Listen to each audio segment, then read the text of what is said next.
Terima kasih kepada Bu Ismi yang telah memberikan saya waktu dan meluangkan sedikit waktu Anda untuk saya pada wawancara saya pada hari ini.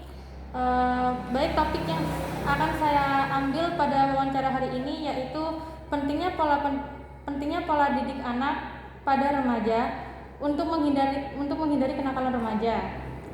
Baik, pertanyaan pertama untuk Bu Ismi, apakah pendapat Anda tentang kenakalan remaja itu? Pendapat saya tentang kenakalan remaja saat ini adalah faktor keingintahuan remaja tersebut tentang hal-hal sesuatu yang baru. Contohnya, dia sering keluar malam, atau dia merokok pada usia dini. Jadi menurut saya itu kenakalan-kenakalan tersebut adalah bentuk ekspresi dia akan keingintahuannya dia. Kalau keluar malam itu seperti apa sih rasanya? Merokok itu seperti apa sih rasanya? Menurut saya itu seperti itu. Iya, banyak dari anak remaja sekarang yang seperti itu. Yang kedua, ini apakah faktor yang membuat kenakalan remaja itu semakin meningkat pada saat ini, Bu Ismi? Kalau menurut saya pribadi, faktor-faktornya itu lumayan banyak. Tapi yang berpengaruh besar adalah faktor lingkungan. 1, lingkungan keluarga. 2, lingkungan sekolah. 3, lingkungan dia bermain. Dan yang paling berpengaruh besar adalah lingkungan keluarga. Bagaimana tidak, mereka tidak ingin mencoba sesuatu hal yang baru. Apabila orang tua, kakak, adik, om, tante memberikan contoh yang tidak baik, atau di dalam rumah dia sudah diberikan contoh yang baik tapi dia bergaul dengan teman-teman yang kurang baik, atau teman-teman di lingkungan dia bergaul sudah baik tapi dia mendapat contoh di sekolah atau mendapat perlakuan yang tidak baik di sekolah. Mungkin perlakuan guru yang menurut dia kasar dan tidak mengenakan, atau dia mendapat bullying dari teman-temannya. Itu bisa jadi salah satu faktor anak remaja tersebut itu mengekspresikan diri, bukan kenakalan ya, ekspresi yang menurut kita itu kurang baik. Ya, biasa orang itu disebut kenakalan remaja. Dan faktor penting lainnya adalah sekarang adalah sosial media. Sosial media sekarang memang tidak bisa kita batasi ya. Anak-anak lebih baik dia tidak punya uang daripada dia tidak punya kuota. Lebih baik dia tidak makan daripada dia tidak main HP, kan seperti itu. Jadi faktor-faktor seperti itulah yang mempengaruhi mereka itu mengekspresikan dirinya ke arah-arah yang kurang baik. Baik, selanjutnya ini ada pertanyaan, apa saja yang mempengaruhi pendidikan orang tua untuk menghindari kenakalan remaja? Jadi pendidikan untuk orang tua itu apa yang membuat anak itu bisa tidak mengurangi kenakalan remaja pada saat ini? Pengaruh orang tua itu banyak ya. Salah satunya adalah dia harus menjadi suri tauladan bagi anak-anaknya. Contoh, orang tua memberikan pengarahan atau membatasi anak untuk bermain gadget, tapi orang tuanya masih bermain gadget, ya itu tidak bisa. Jadi yang paling penting adalah orang tua harus menjadi suri tauladan yang baik, karena bagaimanapun anak sekarang itu sudah cerdas-cerdas, sudah pintar-pintar.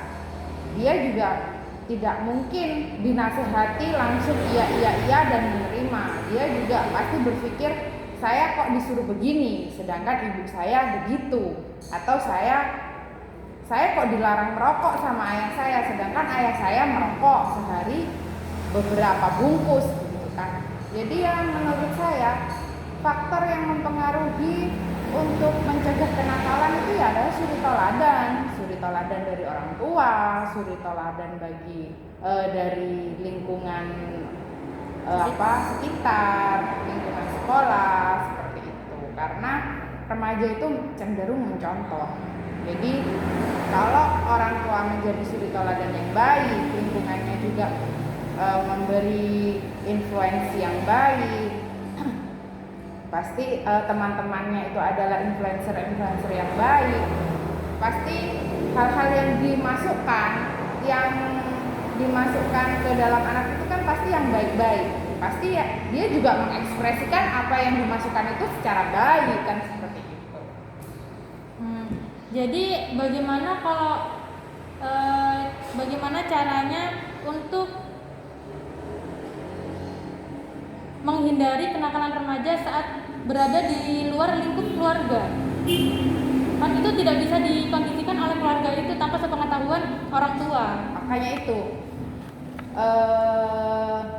penanaman kepercayaan dan penanaman hal-hal kita itu harus ngasih pondasi untuk anak itu sedini mungkin. Jadi kita itu harus mengajarkan mana yang haram dan mana yang halal, harus menjelaskan mana yang ini haram, ini halal. Kamu sudah dewasa, kamu sudah remaja, kamu tahu mana yang halal dan kamu tahu mana yang haram. Kamu tahu dampak dari hal-hal yang ini dan kamu tahu dampak dari hal-hal yang ini. Jadi kita itu harus menanamkan itu, harus menanamkan nilai-nilai agama, harus menanamkan nilai-nilai budi luhur, harus menanamkan nilai-nilai kepercayaan. Dan kalau saya pribadi, saya menanamkan kepada anak saya sedini mungkin adalah hak dan tanggung jawab. Hak dan tanggung jawab seorang anak kepada orang tua, hak dan tanggung jawab seorang anak kepada keluarga, kepada nama baik keluarga, kepada dirinya sendiri. Karena saya sebagai orang tua, saya sudah merasa saya itu melakukan kewajiban saya untuk memberikan semua hak-hak anak saya. Dan saya meminta hak saya kepada anak saya. Saya mengajak komunikasi anak saya seperti itu. Hak kamu sudah Bunda berikan dan Bunda sudah dipenuhi.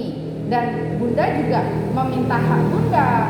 Jadi hak dan kewajiban. Hak Bunda apa? Hak Bunda adalah Bunda mau kamu belajar, Bunda mau kamu bersikap baik, Bunda mau dan lain sebagainya. Karena tanpa adanya pengertian hak dan kewajiban seorang orang tua dan hak dan kewajiban seorang anak kepada orang tua, komunikasi antara orang tua dan anak itu saya rasa kurang bermutu ya. Jadi kalau si anak ini sudah paham betul apa kewajiban dia dan paham betul apa hak dia, insya Allah anak tersebut mempunyai landasan, mempunyai fondasi, mempunyai pemikiran, oh ya, saya sudah dikasih hak sama orang tua saya, otomatis saya harus melakukan kewajiban saya sebagai anak kepada orang tua saya. Bagaimana kalau semama saya cuma mau hak saya saja tanpa melakukan kewajiban? Pasti. Apa itu? Nah, kalau semama dibalik, oh ya sudah, orang tua saya menuntut haknya saja, menuntut hak sebagai orang tua saja kepada anak tanpa mengasih kewajiban orang tua kepada. Kalau semama dibalik seperti itu, apakah si anak juga mau? Tentunya kan tidak mau. Jadi kita harus mengasih pengertian seperti itu. Dan yang paling penting adalah nilai-nilai agama harus kita tanamkan, harus kita kasih tahu, harus kita benar-benar kita tanamkan, harus benar-benar kita sematkan di dalam hati mereka mana yang halal untuk dilakukan dan mana yang haram untuk dilakukan. Dan harus kita kasih pengertian juga kalau dosa-dosa yang mereka buat, kenakalan-kenakalan yang mereka buat itu masih tertanggung kepada orang tua.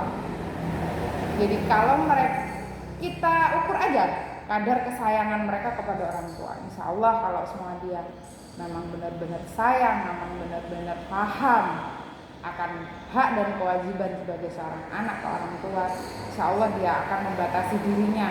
oh ini loh yang boleh, oh ini loh yang tidak boleh. Gitu. Baik, ini pertanyaan yang terakhir. Apakah yang harus ditanamkan kepada anak remaja jika dia tidak mempunyai orang tua? Pasti itu sangat bertolak belakang sama yang dari tadi kita bicarakan ya Ibu Ismi. Kalau dia tidak mempunyai orang tua, yang ditanamkan Agar tidak menjadi, yang paling pertama ditanamkan untuk anak yang tidak mempunyai orang tua adalah satu, dia juga mempunyai tanggung jawab sama seperti anak yang mempunyai orang tua. Tetapi tanggung jawabnya itu memang tidak kepada orang tuanya,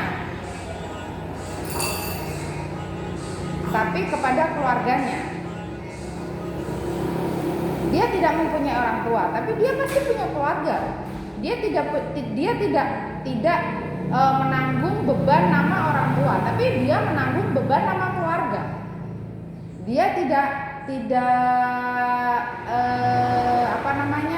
punya kewajiban untuk berbakti kepada orang tua, tapi dia mempunyai kewajiban berbakti kepada keluarga. Jadi ya sama aja hak dan kewajiban itu harus diterapkan kepada anak yang mempunyai orang tua maupun yang tidak mempunyai orang tua. Karena tidak mungkin anak yang tidak mempunyai orang tua itu tidak punya keluarga. Sekalipun anak yang tidak punya orang tua itu tidak punya keluarga, dia punya lingkungan dekat, sosial yang dia dia hidup di lingkungan tersebut. Misalnya dia tidak punya keluarga, dia hidup di satu lingkungan, dia kenal baik sama orang A. Kalau dia mempunyai kesalahan, pasti dia bilang, oh itu ya temannya si A. Jadi dia itu pasti masih terikat. Makanya dia itu juga harus mempertimbangkan nama-nama, harus mempertimbangkan kewajiban-kewajiban dia kepada lingkungan sekitar kalau dia tidak mempunyai orang tua. Seperti itu. Baik, terima kasih kepada Bu Ismi telah meluangkan waktu dan ilmu yang sangat bermanfaat ini kepada kita dan hadirin semua yang akan menonton video ini. Terima kasih banyak. Assalamualaikum. Waalaikumsalam.